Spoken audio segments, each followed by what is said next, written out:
Class 10 monthly examination मई 2024 monthly test का ये question paper है।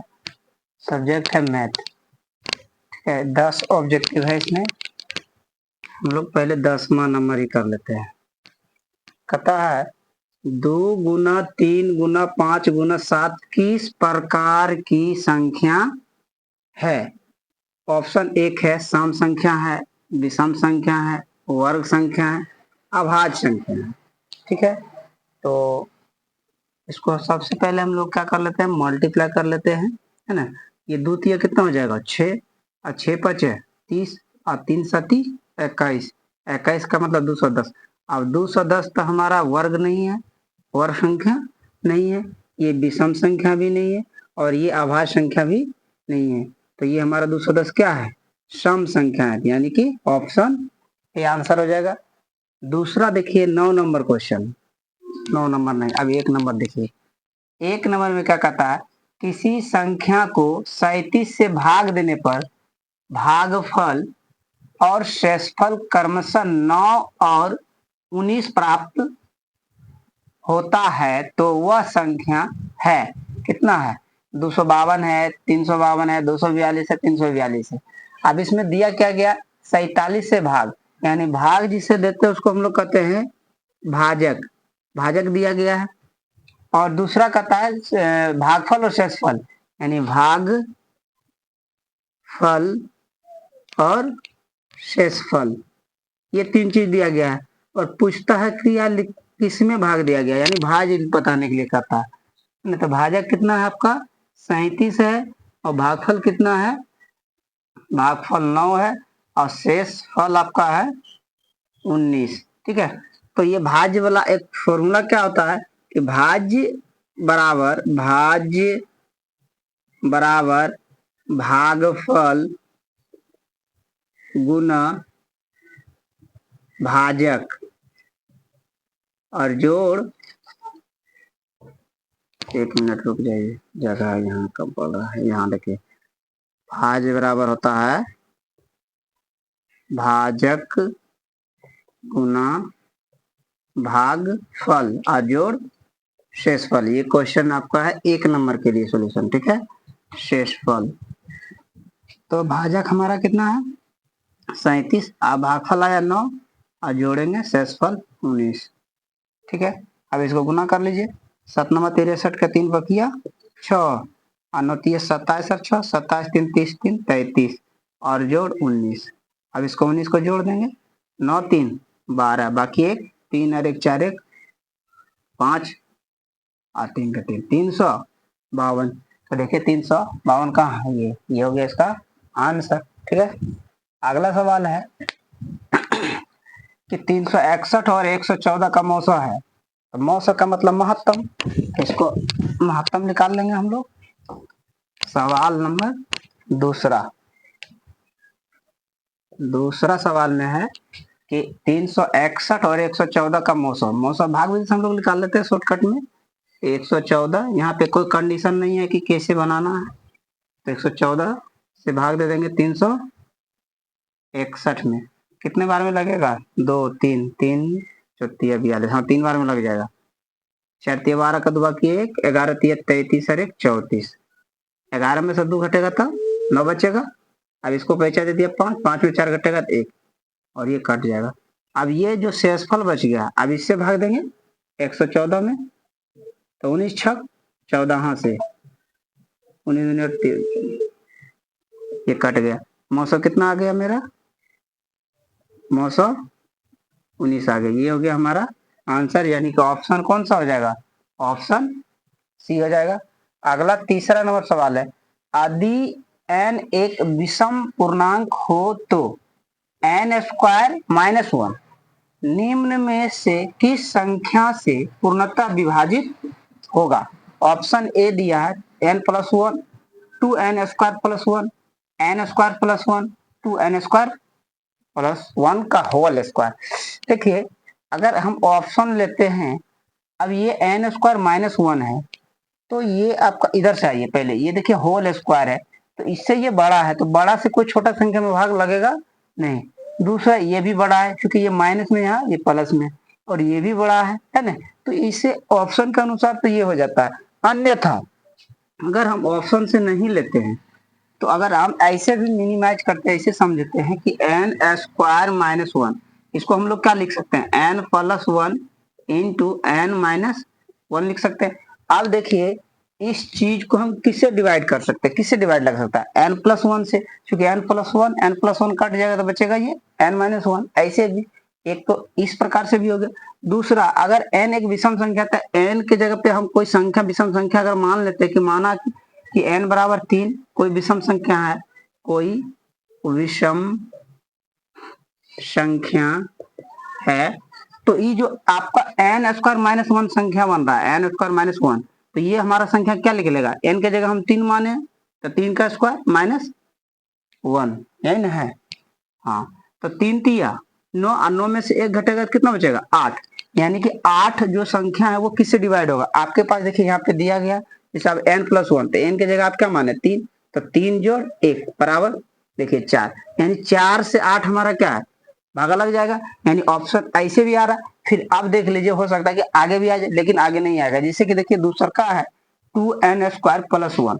अब यहाँ पर मान रख करके देख लेते हैं, देखिए क्योंकि ज्यादा ऐसे भी पता चल रहा है कि ये प्लस में एक है, स्क्वायर है तो ज्यादा आ जाएगा, है कि नहीं। जैसे रख के देख लेते हैं, 3 तिया 9, 9 दूनी 18 19, बताइए 19 से भागा लगेगा 18 नहीं लगेगा, यानी ये ऑप्शन मेरा नहीं है।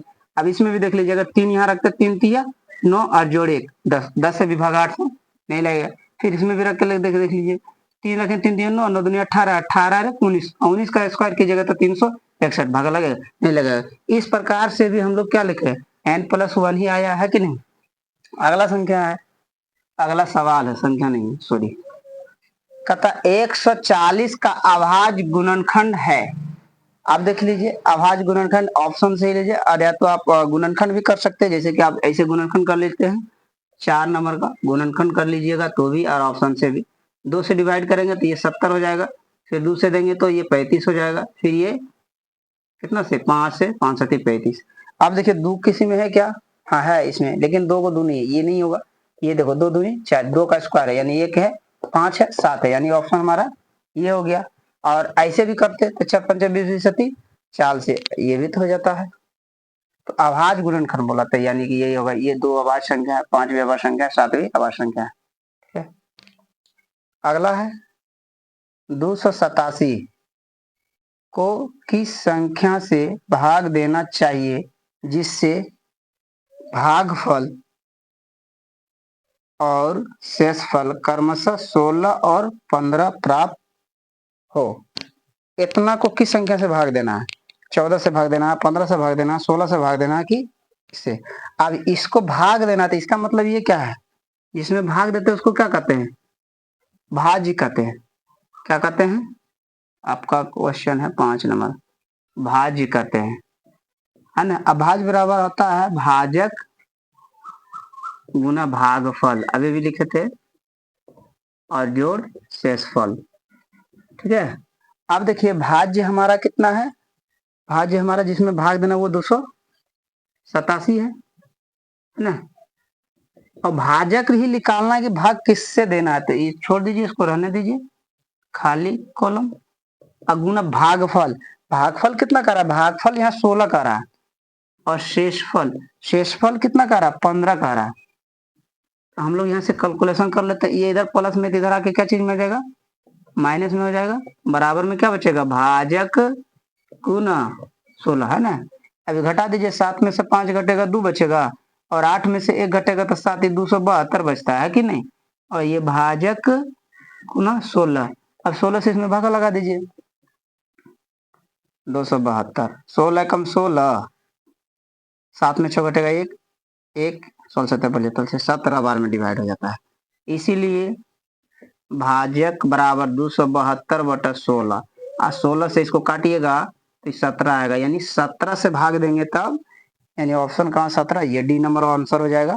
अगर 17 से हम भाग 287 में देंगे तो भागफल 16 आएगा और शेषफल 15 बचेगा। अगला सवाल 6 नंबर है, कहता सबसे छोटी अभाज्य संख्या और सबसे छोटी यौगिक संख्या, संख्या 2 बार लिखे, संख्या का मौस है, 1 है, 2 है, 3 है, 4 है, तो सबसे छोटी अभाज्य संख्या कितना होता है? सबसे छोटी अभाज्य संख्या 6 नंबर क्वेश्चन है। सबसे छोटी अभाज्य संख्या 2 होता है, अभाज्य संख्या 2 होता है।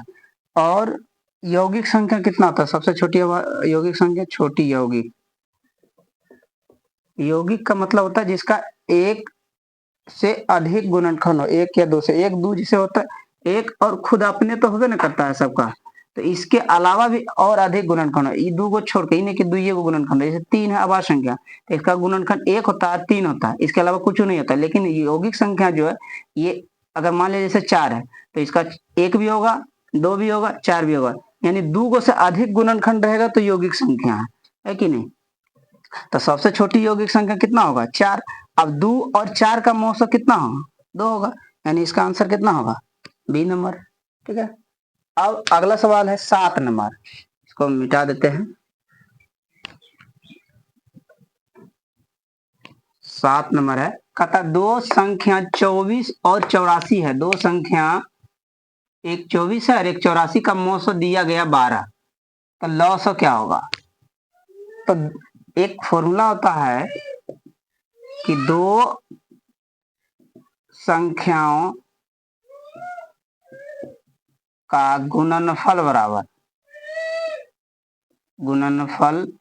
बराबर लॉसो गुने मोसो, लॉसो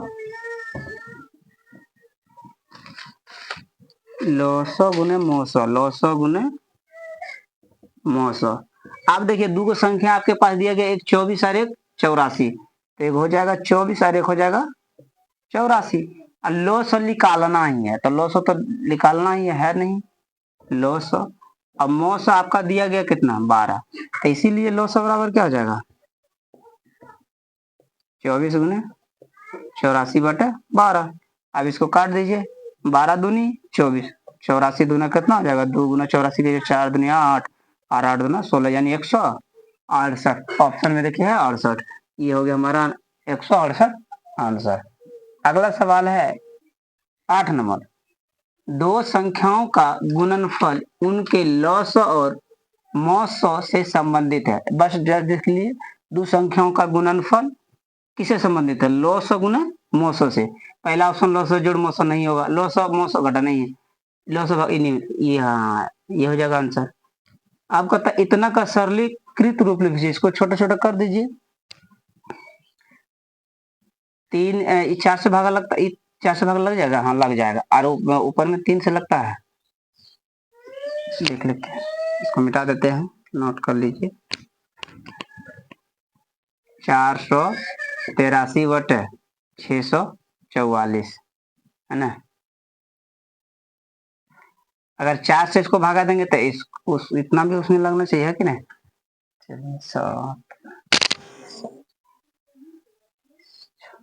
अब देखिए, जैसे इसको 7 से काटिएगा तो 7 नंबर 63 है ना, और एक 7 दूनी 14, 92 आता है। इसको काटिएगा 7 छक 42, फिर 7 नंबर 63, 69 आ गया। अब देखिए, 1 मिनट,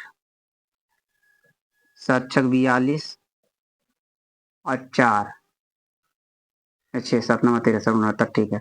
अब 3 से लगेगा ही, 3 दूनी 6 और 3 3 9, आई नहीं लगेगा।